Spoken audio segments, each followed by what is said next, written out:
welcome to the final interview in this series of International Women's Day and celebrating business women around the world. And today joining me is Libby Adams, owner of Classy Pins. Hello, Libby. Hi, Ruth. How are you? I'm good, thank you. How are you? Good, good. So, owner of Classy Pins. So, explain a bit about that. What is it? Okay. The Classy Pins is I create pins for cork boards and magnetic boards is what I do. I also do some lapel pins. I usually like to just call it pins in general. And but I'm known more for my cork board pins online. Okay, what kind of things do you design then? Okay. Let me show you an example here. Okay. Hopefully you can see it. You'll have to tell me about the focus. Yeah, that's fine, Libby. Okay. These are one of my more popular pins. This is my medical push pin sets. These are the pins for cork boards, and I'm going to show it to you this way so people can see. Great. So, regular push pins you use for cork boards, but I add the decorative piece to it to make things that you pin a lot more interesting, a little more fun on your boards. And how popular is that one at the moment? This has been quite popular. It was when I first brought it out, it was very popular with a lot of people. Like most of my products, they go up and down and in phases, but it's still a very good seller. I've had to remake this set at least four times, and because it's not like a massive amount that I make, but I make a certain amount every time generally. And when I do, it usually doesn't last too long for whatever reason, which is a good thing. And so I've had to increase my my numbers that I keep on hand. So sorry, go on. No, that's fine. So do you make the pieces that go on top of the pins, or do you source those from somewhere else? I source the pieces that go on top of the pin. I source them from elsewhere. They're actually those in the crafting end would probably recognize them. They're used for a lot of different areas in crafting, not just this. Some people use it in the paper end, some people use it in the fabric end, and probably other mediums, as long as it suits their needs. But I've seen it being used in quite a number of different areas. It's not just meant as for one area when the manufacturer produced it. So what took you into this business? My daughter, actually. This started back in 2016. I don't remember exactly what we were doing, but we were doing something together, and I was looking for push pins.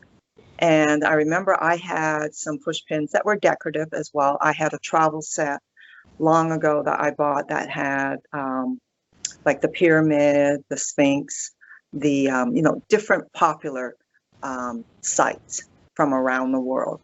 And I wanted something decorative for my cork board, and I wanted something for hers. And I thought, well, let me just go to the store and see if I can find something, because that's where I bought my original set. Well, about I think I went to 3 or 4 stores later.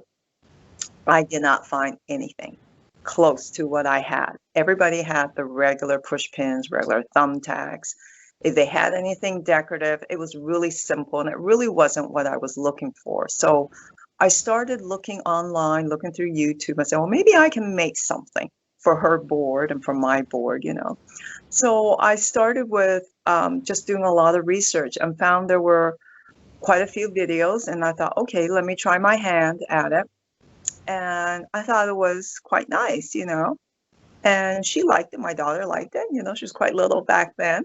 And then I started thinking, if I'm looking for this and I can't find it, I'm wondering who else is also looking for decorative pins for their cork boards and they can't find it. So from there, I went to test my little theory.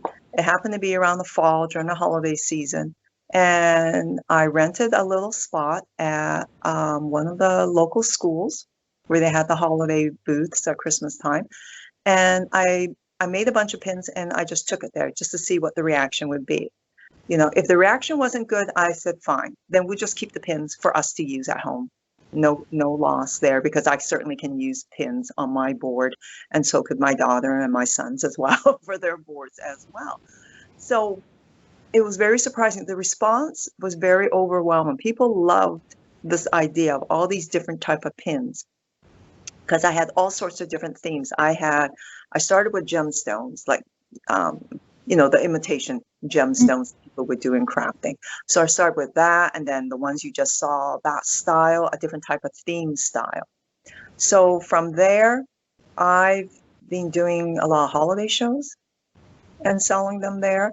I also sell it on my online shop. I have an Etsy shop, so I've been selling it on there since 2017. I started with there, doing all that, and it's grown.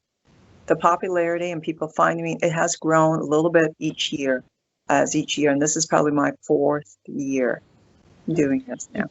And so how did you get your news out there, you know, your products out there, apart from your Etsy store, so that people know that, you know, your work existed? Originally, it was through the in-person events. I would do a lot of in-person events around the community. It started, of course, during the holiday season, so that's where a lot of people knew me. And then while you're at these type of events, other people try to commandeer all the other vendors and say, well, we have another show coming up. Will you come there? So I've done shows throughout the year. You know, the holiday time, Christmas time has always been my biggest time to do the shows. But there were other shows during the spring as well. And I generally take my summers off to make all the pins for the holiday season. And usually I make a fairly large amount that would take me even past the holiday season. So I will have enough, because otherwise, if I'm constantly making, it takes a few days for the glue that I use to adhere the pieces together to set. So I decided I'm just going to make a lot of it. Apart from that, I started being on different social media platforms. I'm on my, I started with my personal Facebook profile, and then I went to a Facebook page where I promoted there. Some of the platforms I've changed, I've stopped using because it didn't really serve me that well. But right now, most of my work comes from my Etsy shop. A lot of the word of mouth comes from Etsy shop. I also use Pinterest to do a lot of promoting on, so people can find me on Pinterest. And I know when I stop putting pins on Pinterest, then somehow my sales start to drop. I don't get that much traffic, actually. When I start putting a lot more of my pins on, then my traffic starts to increase a lot on Etsy. So right, so there's a definite correlation between Pinterest, and even though Pinterest isn't something where people can buy from, they can get to you, to your shop from there. Yeah, Pinterest has done something a little different. You can buy from them now. You know, just by clicking, and then there's like a commerce site there. I don't use that since I have my Etsy shop, and I had started that before they added that piece in. So yeah, but no, most of my traffic comes a lot from the Etsy, and pretty much a lot from Pinterest from there. That's interesting. Yeah, it's kind of funny. You know, I took a break just to test it. And I thought, well, you know, after Christmas, I'm not going to do it. And go, okay, and it's kind of crickets. Yeah. Oh, yeah, you don't want to cut your nose off. I mean, people still find you, but it's not at the capacity as it was when I decided to test. Okay, every day I'm going to send out, and I schedule this many pins every day. And I did that for a month. And I did that at different numbers. I'll do maybe 3 every day for a month, and let's just see where it is. Then I did 6, and then did 10 every day. I know the advice is different with everybody. Everyone says, oh, you should do X amount, you should do X amount. And to me, you need to do what works for you. You have to test. You know, the marketing testing is something that takes time. It can anywhere up to 3 months to see something. Sometimes it's shorter. It just depends on the words you use, your titling, and also, the trends, what people are looking for at that time. If you keep up with the trends and you make things, sure, you'll get it though. But I find it kind of drives you crazy to constantly keep up with the trends because no, I don't have this on this, and then I kind of stopped that because it was just making me a little crazy. So okay, I'll go with what the popular things are, because on my shop people will favorite your items, like in a lot of places, they'll favorite different things. So whatever the category that has the most favorites, that's where I start.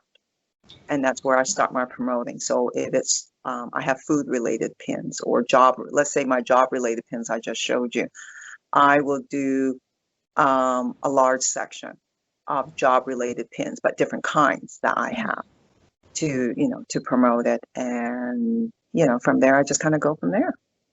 I remember you doing a course on Pinterest, kind of how to get the best out of it. Do you think that helped?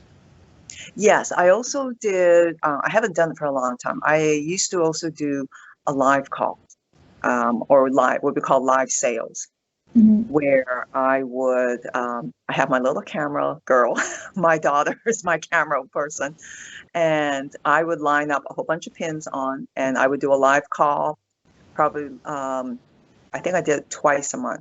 Every 2 weeks, I would do one in the beginning when I first started. And I would have maybe 30 to 40 pins. Nice, okay. And then that call would usually last about a half hour, 30 to 45 minutes. And because it's live, of course, I'll promote it ahead of time. And, people can call in, but people can also watch the replay as well. So I would leave the replay up for so many days, and then orders can come in, or sometimes people just go directly to the store and they'll just buy it from there based on what I've shown on my live show. But it's quite fun to do the live show. I haven't done one for a while. I did do it last year again when we were all homebound and everybody had to stay home at that point. So I decided to do a live one then. I think I had the most views back then because everybody was home and everybody was online. So everybody saw it. And did that convert into sales? On some it did. I can't really tell, but I did know eventually, let's see, I started doing the live calls when I was also stuck at home back in March. So April, May, June were quite high sales months for me. Okay. Well, here, Libby, in the UK, we're stuck in home until the beginning of next month, beginning of April. So really? You might have an audience there for the UK audience if you do live shows. Yeah, I haven't done as I said, I haven't done a live show for a while. And as you may know, I don't want to say yet, but there's going to be some changes here in my business and in our family here in terms of location in a little bit. So I've been trying to get some other things ready. I'm not quite ready to announce my new change yet, not for a couple more months. But right now, everything is still the way it is, always been for everyone. But there will be some big changes coming up soon. In a couple months. All right, I won't push you on that. What would you say the challenges have been in setting up this business? The big challenge was originally finding, sourcing my supplies. Initially, when I started this, I went to my local craft store because I was originally doing it for my daughter. And then I thought, okay, so I found some there. So I found some interesting pieces. And of course, when you go buy it in the retail stores, it's more expensive because you're paying full retail price. Yeah. But it was more of the items. I was trying to look for the unique items. So I found some. And I thought that was interesting, but I wanted more variety. So I went online to look, and I can't remember what I keyed in, but whatever I keyed in, I came across this one site that had a lot of interesting pieces of the same manufacturer that I'm currently using now, but they had more online than what the store had. So from there, I actually found two companies like that. I started buying from them. So every season I buy a tremendous amount from them, and I make all my pins, when we were still going out in person. But that's where it is. It's just challenging because the manufacturer now has cut back, or they've discontinued certain themes that I use. So I've had to be creative. So I will take a couple of different styles and I'll combine them. They may, as long as they're in the same category, like for example, if it's all medical, if there could be maybe 2 or 3 different sets of medical things, I will put maybe 2 sets together, or take a piece from set 1, set 2, set 3, and I will mix them to make a brand new set and a new look for it. And do you think that the people cutting back on what they're making has just been since, COVID, and they've had less people in the factories to work, or they've, had to close down completely? Or is it just they're seeing a change in what's required, and so they're finishing some lines? I'm not sure. I had asked, and I've looked around, from the manufacturer's point of view, I think if they had, now these are just my thoughts, and also being so many years in business, doing different businesses, if you have something out, say for 10 years, for example, say you have a product line out for 10 years, but then you all of a sudden notice that the sales levels or the popularity through, your clients, your customers are buying for their stores are being reduced, then you're not going to make it anymore after a certain point, because it's no longer worth your production time. Because the molds, the supplies, the resins, the plastics, whatever it is you're using, it's the cost of producing it isn't worth it to you if you don't have the volume anymore, though. The one thing I did find out from the manufacturer, they said on their website, is if they were to remake something that they've discontinued, I would have to buy a tremendous amount from them, and it'd be more than we're talking. I'm used to manufacturers telling me I have to buy 5,000 pieces of things. And I don't need 5,000 pieces of one, So do you look elsewhere then when someone says that, that's the minimum amount? Is it a case of sourcing from someone else? There are others that will sell me less. I've found a couple of them that will do it in bulk, where I can buy it in bulk. But for me to get the exact things or the exact set or look that I wanted, I found it quite costly to buy everything in bulk, because you also have to have those marketing dollars or those resource funds. And, if I'm spending several hundreds of dollars just to buy, 100, because for example, if I had to buy 100 of each piece, just to do one set, that's not worth my money. That's not a place for me to place my money. So I often will either forego it and wait until, they do bring it back on their own, or I have to source somewhere else. And I've sourced a couple more companies since the initial 2 companies that I've sourced. So I have probably about 4 different sources right now. But again, everybody's prices will vary. And I still have to watch where their pricing is, and if they're having a sale, okay, I'll buy more of this or buy more of that. So, but a lot of the things the manufacturer that produces this, which you can buy directly, which I can buy directly from, they stopped making a lot of interesting sets. Like I do destination sets. I'll do destination pins. Like I had one that was England, and England has been my most popular one, really. My England pins, all the different, popular sites and things. But they've changed pieces up. But that's the one. They used to have one for Italy, for Germany. The Italy one was really nice, though, and I wish they would continue it, but I can't find it anymore. Through all the people, even online, just searching in general, I cannot find. There's a certain piece in it that they made, and I think the only way I can get it, I would have to approach a manufacturer and say, will you make it? I just hate to say, okay, you need to buy 1,000 or 5,000 sets from me, and I think, oh, I said no. So I'm looking for other suppliers that may have pieces that can work, and for me to create more pins in the future. So I'm looking at other types of materials. Also, the weight of the material is something that I look for. I won't use clay because it's too heavy, for Mhm. one thing, unless you use really light, but I find it doesn't adhere well. I Okay. find that things made out of some resins will adhere well. Some people may differ with me, but certain materials just don't hold up well, I find, or my pins will fall off after a while for whatever reason, or it just doesn't hold well. Right. You There's know. a good deal of trial and error in it when you're deciding on, what's going on top of the pin.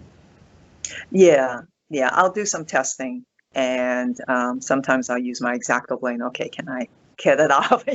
Of course, if you use X-Acto blade, that can pretty much take almost anything off in most cases. But the pins have been pretty firm, pretty secure. I've had a little what I call oops problem. I had a customer contact me, I think yesterday, and she said, "I love your pins, but I had to use some tape to secure. I use actually like a Scotch tape. I just put one layer on top to secure, so I can, when I place it like this, I put some tape on just to secure and hold it so I can Right. insert in the bag." She told me when she went to take the tape off, the color had come off Oh with it. gosh. Oh, really? And I went back to look because I still had a couple more sets of it.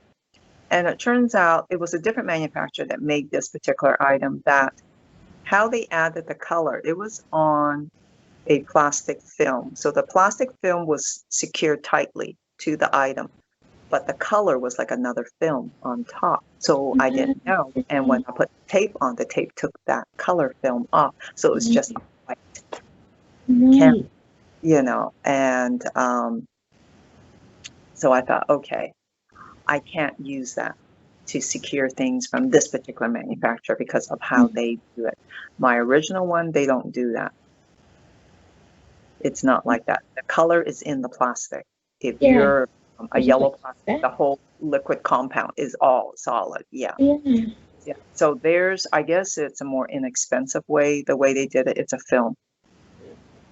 Yeah. It's, Yes, I suppose it was. There's a cheap way and I around. thought, oh gosh, because at first I was trying to tell her, well, maybe can you get some ink or get some paint, and can you paint over it? I was thinking, but then when I looked at, there's no way she could because it's a shiny film on top. So Right. Right. It would just run straight off. I know it's just one of those things. So those are little things you don't realize until someone tells you, and then you have to find a way to solve it in future, or find another source to do something different. At Though. least she came back to you though to let you know there was a problem, so you know that you've got an issue you need to look into. Which Yeah. kind of brings me to my next question. Is it a business that you get repeat customers, or are you kind of one-offs? Do you think? A lot of my customers, from what I can tell, I do have some repeat customers. I do have repeat customers. When I was doing the shows, the live shows in person, people would, I don't know, I had these two ladies. I thought it was a really funny story. They're almost like a groupie because I went to 4 shows. Every show that I saw them, and they saw me there. It's like, you following me at every, almost like a groupie, they're following me. But I've also had other people say, "Oh, I remember you from last year. You had these pins, and I bought this from you." And it's just so nice to hear that from people, that they Yeah. remember what you did, and they liked what you did, and they liked the quality and everything, and the time and the patience you put into doing something like this. So Mm. that was, very grateful for those customers. And I have a little bit of both. I think in the beginning, everybody buys something once, and it just depends. I have people who buy because they're doing, for example, shadow boxes, baby shadow boxes. I had that for a while. That went on for a while. I had no idea what was going on during that certain period. People were calling me, and I Explosion. thought, he's related, and nope, they're not related. I didn't think so, but they were making baby shadow boxes, and I had some sets of pins that were, baby girl or baby boy or a combination, and they wanted to make a set.